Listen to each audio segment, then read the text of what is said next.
Hello, hello, hello. Good afternoon. We are back in broadcasting again, and I hope everybody is okay. Today, I'm going to talk about a very interesting topic, and the topic that I am about to talk about is my second book that I wrote, and it's about if the solution become a problem, what do you do? And this is the role of a woman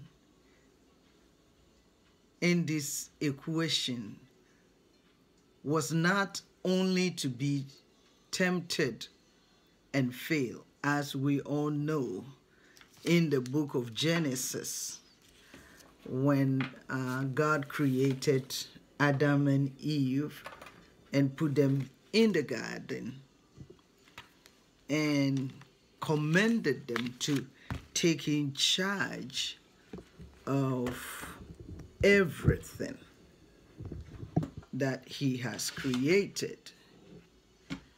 So he gave them responsibilities, and he gave them equal responsibilities to take care of the garden. So this message is going to change your life, and I want you to pay attention to what I'm about to discuss with you. Never in God's mind that he created anybody, any human being, to become evil entity. We have to establish that fact. God never intended, never in his DNA,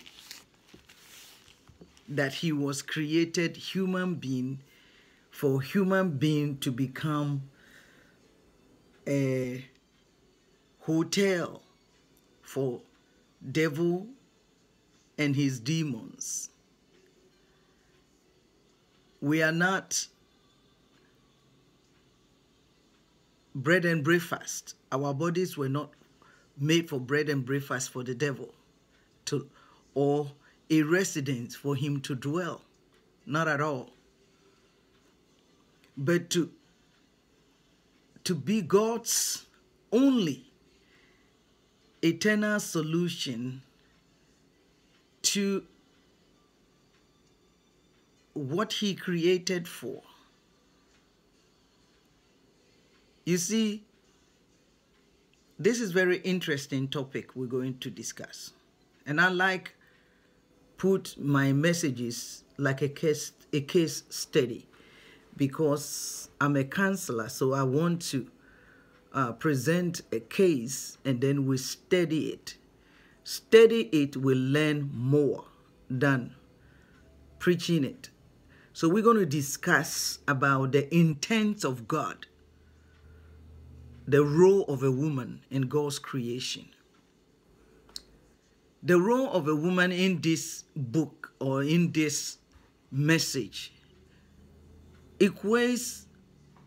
The equation was not only to be tempted and fail. If we can understand it, and if we can see it from that standpoint of view, it will change your perception about women. It was not also the role of a woman in this equation as well, that he was created as an evil entity. But the main purpose and the main reason why God created a woman, in his infinite wisdom, God created a woman only for his eternal solution.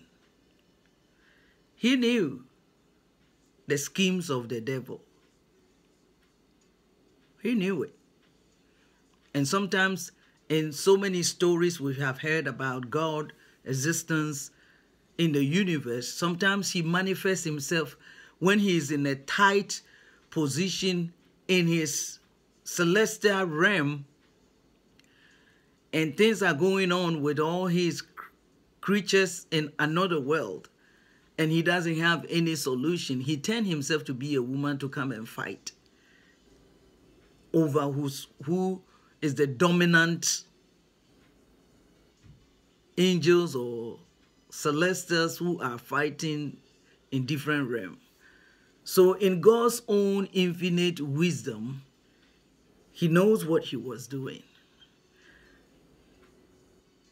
My book, If the Solution Become a Problem, What Do You Do?, is a book that God gave me this revelation to shine a light on God's divine solution towards man hopelessness in trial, in times of trial. The seed of the woman, not the seed of a man, that was what God used to save the world and to save his own creature, his creation, and even his own kingdom. The salvation of Jesus does not happen only for mankind. Jesus came to save mankind. He came to save God's creation that came under attack by the devil, and then God's kingdom. So Jesus came to save three basic things that mean so much to God. This could only refer to the coming Messiah, the reason why he has to come back. Right now he ruled in all these three realms. And he has to come and establish his kingdom so he can have full control. When we refer to the coming of Messiah, the Son of God, and Mary's son, listen, three things are mentioned. The son of the Messiah. The Messiah, which is the one who is God's son in God's kingdom. The Son of God in terms of family ramifications. Then on earth here, he became the son of Mary, a human being, son. The virgin birth is one of the most essential doctrines of the whole plan of God. It was not something that it was just fall out of the sky. It was a divine plan. Without faith in it and in the death, burial, and the resurrection of Jesus Christ, one cannot be saved. So that was more deeper than we understood based upon the teachings that we have received. So I'm going to take a journey with you. This is an introduction to series of messages that I'm about to preach out of my book, or studies we are about to make out of this book. I have 12 books, and I'm choosing because this one line up with the disposition of a lot of us, our life, and issues that we are dealing with. So bear with me as we take a journey. I'm not going to talk long today. I'm just going to touch bases because I haven't been sharing with you guys for quite some time. So I'm going to take only your 30 minutes of this afternoon to present this message to you so you can learn something. I choose to share with you from my book purposely to encourage all women in ministry who are going through rejection by our male counterparts, and it's going on for their frustration in the body of Christ. There are a lot of women struggle. When I wrote this book, there wasn't too many women in the ministry. Bear in mind, we are one of the pioneers women who set up to go into ministry in early age of my life. When I set up to go to ministry, I was 17 years old that I stepped to enter into the ministry. And I went through a whole lot of trials in the early age, and finally when I get into my 20s, early part of my 20s, I got a breakthrough and I took off to go and pursue my heart desire to become a woman of God. So all my life, that's what I've done. I've never turned my back from God. I have followed God from that early age till today. This frustration has been with us in the beginning of entering into the ministry with its male dominance. It's a result of the obvious use of women by the Lord. And thank God today, even there are still denominations, churches that doesn't respect women's ministry. Up to today, even though there are so many areas where a lot of women have breakthrough. But there are so many denominations and different countries and different part of the world that don't believe women's ministry at all. But let me tell you, make no mistake, God has used women in such a great level tremendously. There are instances wherein the Lord is using women to pastor churches, and even from Reformation through the gifts of apostleship in the book of Romans. In the book of Romans, there are so many women apostles in there that Apostle Paul wrote about. So we have to face this thing and understand that our role in God's kingdom is so high, and God has us in his mind right from the foundation of the earth, and created this apostleship and this leadership role in us with our counterparts and our husband, Adam,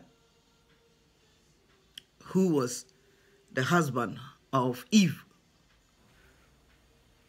He gave them equal responsibilities in the garden.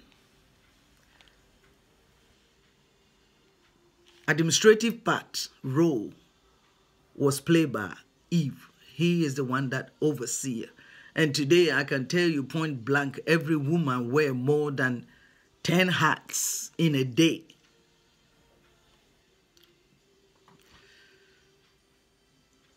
I admit that there are some abuses to the ministry. That's a fact. However, the same is equally true or more so in the case of men who have abused their gifts in the body of Christ. It's uncountable. As a matter of fact, the Christianity, the Christian kingdom is suffering because of mishandling of the administration of the men who are in charge of the churches right now. If we will be bold to face it and call it as it is. Nevertheless, God's truly call out handmaids are getting the job done. The handmaids that God has called them from time that I've known, when women decided to step into the front row and play their role in the body of Christ, they have got the job done, and they are still getting the job done. They are successful doing the work of God, and there's no doubt about it. They operate in the ministry as the bone, the backbone of the flesh of the spirit, of the flesh of the church. They hold the highest responsibilities of the church, physical, which we call administration. The physical aspect of the church, they carry it on their shoulders. And sometimes even the spiritual side of it, intercession, these women take it on board and make sure that their churches operate under the unction of God in spite of all the rejection and the abuse they go through in various churches. They operate in the ministry and they work, they speak, they do everything. As a matter of fact, their works speaks of them.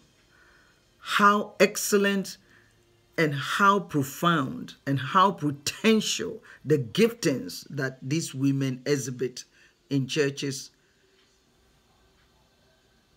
speak for them.